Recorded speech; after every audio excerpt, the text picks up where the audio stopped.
Começamos hoje com um cenário que parece saído de um thriller político mesmo. Temos dois generais, figuras muito importantes de um regime anterior, e estão ambos no banco dos réus.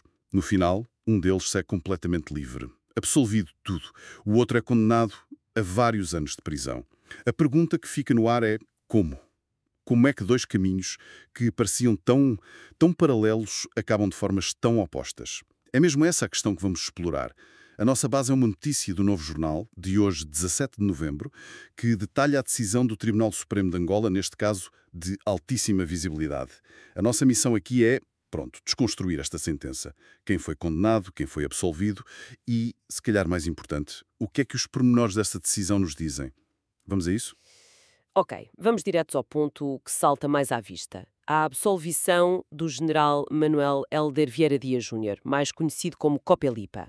O tribunal ilibou. De todas as acusações, confesso que uma absolvição total, limpa, num caso desta magnitude, eh, é surpreendente. O que é que terá falhado para a acusação? Bem, essa é a pergunta de US$ 1 milhão, não é? A fonte não nos dá a resposta direta, mas podemos analisar as hipóteses. Uma absolvição total, assim, pode significar que o Ministério Público, pura e simplesmente, não conseguiu montar um caso robusto. Pelo menos contra ele, especificamente. As provas contra o Copelipa podem ter sido consideradas, sei lá, demasiado frágeis, circunstanciais. Ou seja, faltou a tal pistola fumegante. Exatamente. Faltou o documento, a transferência bancária, a prova inequívoca que o ligasse aos crimes. Nestes casos de colarinho branco, seguir o rastro do dinheiro até uma pessoa em concreto é extremamente difícil. Podem ter assumido que a sua posição de poder bastava para o implicar, mas na hora H faltaram as provas concretas. É uma possibilidade muito real. Mas, claro, em processos com esta carga política, temos sempre de considerar outra leitura. Que é? Que uma absolvição desta natureza também pode ser um sinal do poder e da influência que estas figuras ainda mantêm. Não estou a afirmar que foi o caso, atenção. Claro. Mas em qualquer análise séria, temos de pôr essa hipótese em cima da mesa. Agora, o que é fascinante é o contraste. O contraste absoluto com o outro arguido principal. E que contraste, de facto. Do outro lado temos o general Leopoldino Fragoso do Nascimento, o Dino, e para ele a sentença foi pesada. 5 anos e 6 meses de prisão efetiva. E não é só. A decisão diz também que perde a favor do Estado todos os bens que foram apreendidos durante o processo. Isto é, um golpe duplo. Sem dúvida. A pena de prisão tem um peso simbólico, punitivo, mas a perda dos bens é onde o Estado tenta mesmo reverter o dano financeiro. Tenta recuperar o dinheiro. Exatamente. Não é só castigar, é recuperar o que se considera ter sido desviado. A mensagem do tribunal aqui parece ser de responsabilização. É um sinal de que mesmo figuras que pareceram intocáveis durante anos podem sofrer consequências reais e financeiras. Mas a história não acaba nestes dois generais. A rede era mais alargada. Sim, houve outros condenados. Por exemplo, Fernando Gomes dos Santos levou 3 anos e 6 meses de prisão. E depois surge uma figura que nos leva para a dimensão internacional do caso. Yu Haiming, antigo responsável da CIF Angola. Apanhou 4 anos e 6 meses. E a menção à CIF é crucial. A China International Fund foi um ator económico gigantesco em Angola durante anos, especialmente em grandes obras públicas, muitas vezes com financiamentos chineses garantidos pelo petróleo angolano. Certo. Portanto, a condenação do seu responsável mostra que isto não era um esquema isolado de figuras do Estado angolano. Aponta para uma rede complexa. Uma rede que envolvia parceiros e capitais estrangeiros. Exato. E as estruturas empresariais que permitiam que tudo acontecesse. E é aqui que a coisa se torna ainda mais interessante, do ponto de vista das empresas. Porque a sentença não se ficou pelas pessoas.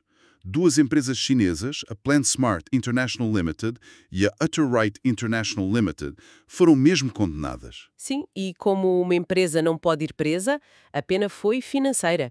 E bem pesada. Qual foi? Foram condenadas a uma multa correspondente a 1000 dias e, para além disso, a pagar US$ 5 milhões. É uma estratégia judicial clara, então. Parece-me que sim. Não basta atingir os indivíduos, é preciso desmantelar as ferramentas que eles usaram. As empresas. As empresas, o tribunal, ao visar as empresas, está a atacar o próprio veículo do crime.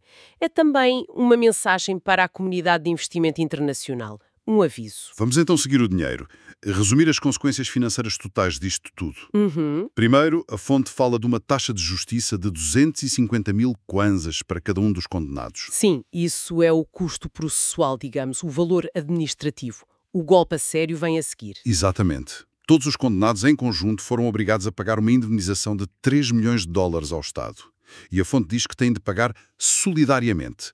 O que é que isto significa na prática? Significa que o Estado pode exigir a totalidade dessa dívida a qualquer um deles. Ah, ok. Se um pagar tudo, os outros ficam, libertados perante o Estado, mas depois podem acertar contas entre si. Na prática, isto aumenta a probabilidade do Estado reaver o dinheiro. Porque pode ir atrás de quem tiver os bens mais fáceis de encontrar. Precisamente. Então, somando tudo, temos a perda de bens do General Dino, que não sabemos o valor, mas deve ser alto, Sim. os 5 milhões de dólares das empresas chinesas e esta indenização solidária de 3 milhões. Mas estes valores, 3 milhões de dólares, comparado com o que se suspeita que foi desviado, parece pouco, não? Essa é a grande questão. Sem acesso ao processo, é impossível saber como é que o tribunal chegou a este número. Muitas vezes, estes valores correspondem apenas ao que a acusação conseguiu provar em tribunal. A ponta do iceberg. Pode ser apenas a ponta do iceberg, sim. Mas o mais importante, do ponto de vista judicial, é o princípio da restituição. O objetivo não é só punir, é também, e talvez principalmente, recuperar fundos para o Estado.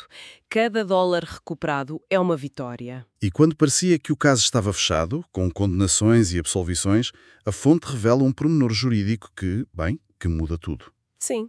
A defesa do General Dino recorreu da decisão. E aqui está o detalhe fundamental.